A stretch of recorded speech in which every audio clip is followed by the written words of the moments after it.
What's up, guys? It's Dimz back for the attack, but you already know that, and today I have something a little different for you. I have made an enemy tier list for Abyss mode. Yes, an enemy tier list for Abyss mode, ranking the enemies from who's top threat to who's really not that threatening at all. Now, in Abyss mode, I have logged in more than 120 hours. I do a series on the side called Abyss Runes where I break down everybody's runes, so I have to grind for each of the runes to level 10 and buy everything and try out every situations. So it's a lot of time. But with all that time, I've got a lot of knowledge. Hopefully that boosted up the credibility for this tier list. Anyway, now I've done, like I said, hours of gameplay solo and on teams. So I was like, hey, I already know myself and my team knows who's the threats, who's not. So I was like, let me go share that knowledge to everyone. Now this is only going to be concerning the current patch, which is placed somewhere on the screen. And you know, it's subject to change. When new patches get out, when new characters come out, I'll be redoing this tier list. But until then, I'm just going to keep it, we're going to keep it on this video. Now let's start the tier list. Side note, most of these stuff that the characters do, that I say they do, is mostly you're going to find them doing it when the higher you get in Abyss mode, the further you get. Because at level 1 it might not seem so dangerous, but the further you get and the more percent and every chance you have to die when you get that far and to end your run, that's when you're going to see most of them doing a lot of these stuff. So keep that in mind. Now in D tier, bottom tier, garbage tier, whatever you like to call it, we have Forest Burn. Now Forest Burn leaves in this tier alone because throughout all the hours of Abyss mode that I've played, I have never died to a Forest Burn. It's like he can't even kill you. All he does is walk around, probably jabs you a bit, but he has never killed you. He's like your best friend. I can't harp on him too much because since I never lost to him, I'm not angry at him for any reason, but he just doesn't kill you. He just walks around, slashes his time, sometimes spew a few smoke, but he doesn't do anything to you. Literally, I don't think he can kill you. First member of C tier, we have Maple. Now Maple is a finicky because she likes to stand there and be a good little girl and then out of nowhere be feisty and wants to just kill you. Now she will literally stand in one spot and then she would dash right up in your face and just stand there. This will obviously, this scares you, so you usually just kill her after she dashes up in your face. But sometimes when she dashes in your face, sometimes she just dashes up in your face and just do a forward smash or a down smash or up smash. And sometimes she just dashes in your face and does nothing at all. And she just walks around left and right. It's really like you have to kill her because sometimes it's really sporadic when she wants to come and just slap you in the face and just kill you off stage. Now the top of C tier, we have Crag, which Crag is going to be the most balanced enemy. He just walks around, sometimes summons a rock, sometimes punches you. He doesn't do anything sporadic out of the normal. He's just an enemy like you would face a regular AI in versus mode. Nothing too crazy like you're gonna find out with the rest of this list, but he's just a basic standard enemy. Now for the start of B tier, we have Aether. Now Aether, this big bear, all he does is a smash attack. His literally only moves are smash attacks. Literally, sometimes he will call ice from above, which you shouldn't be worried about that. But if you get too close or if you're anywhere near him, if you're above him, smash attack, up smash. If you're beside him, side smash. Sometimes he might go for a down special. But literally, anytime he attacks, it has a chance to kill. So watch out for this man. Also, don't jump above him, because if he grabs you and you miss your tech, that could be your whole run. That's your whole stock out of the way, because he will grab and throw you. At the top of B tier, we have Absa. Now Absa is really deadly for someone who only basically uses 2 moves. Now Absa, her air game's amazing, so she's going to be flying through the air. Do not challenge her in the air, because her go-to is up air, and for some reason it always sweet spots when the AI does it. It has ended multiple of my runs. And then on top of that, she creates stage control for her and her Abyss friends by summoning a cloud, which sometimes she puts it on the timer to explode. Literally, it limits how much stage you have because you're trying to avoid that explosion at all costs. Sometimes she would just even throw out a cloud. Now look, she has never detonated her cloud to the little lightning zap toward her.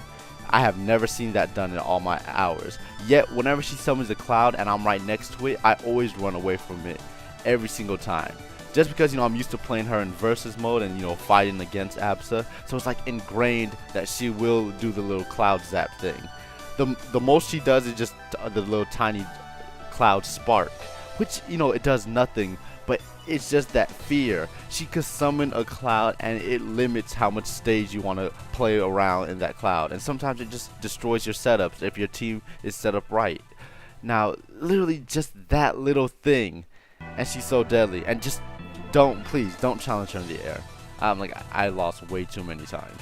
And for the bottom of A tier, we have Raster. Now Raster is super fast for no reason and tries to command everything on stage. Do not be below him because he's going to fall down and smash you. For some reason he likes to do fallen up smash and fallen side smash. Don't be above him because he's in the air and he will smash attack you out of the air.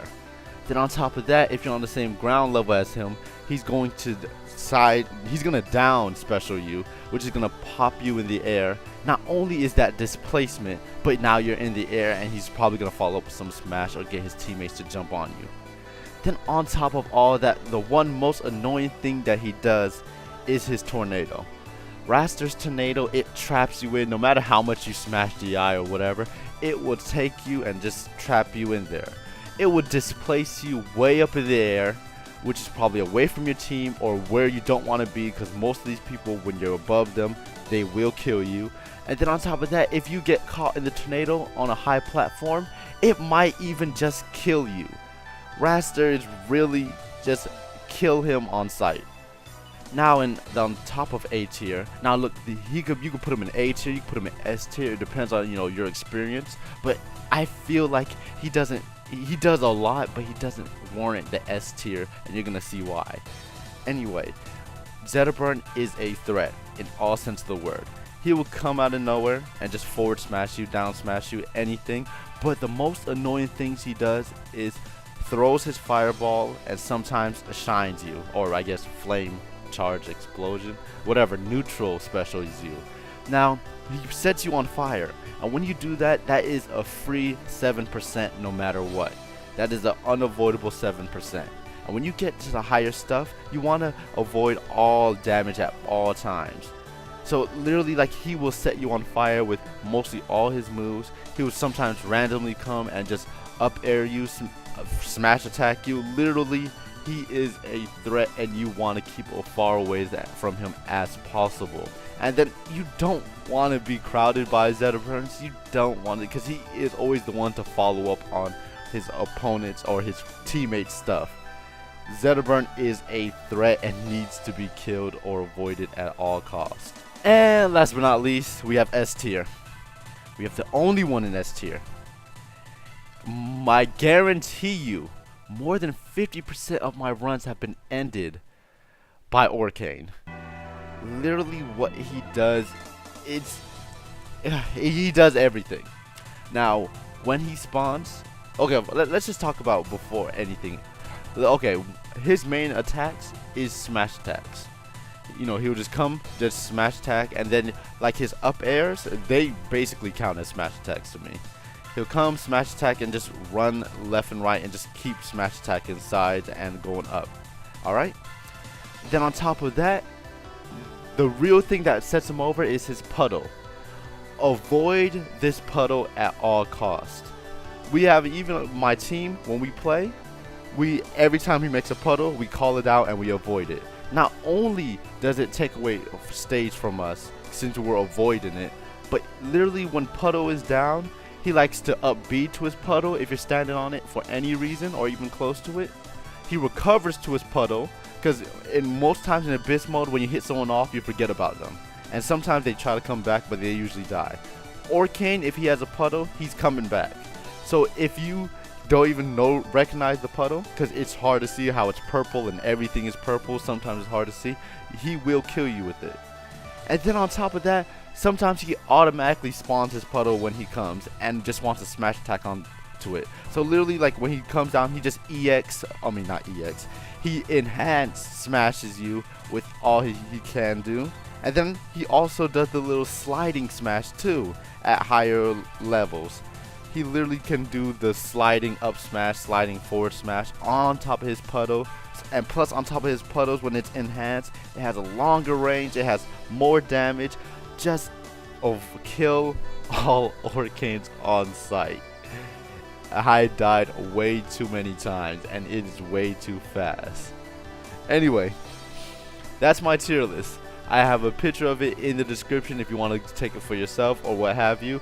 But you know, these are public enemies, and you know, the bottom tier, but that's my little abyss mode tier list. I just said, hey, why not? Why don't I make this, since I basically have it for myself in my head? Anyways, I've been Dimz. Talk to you guys later.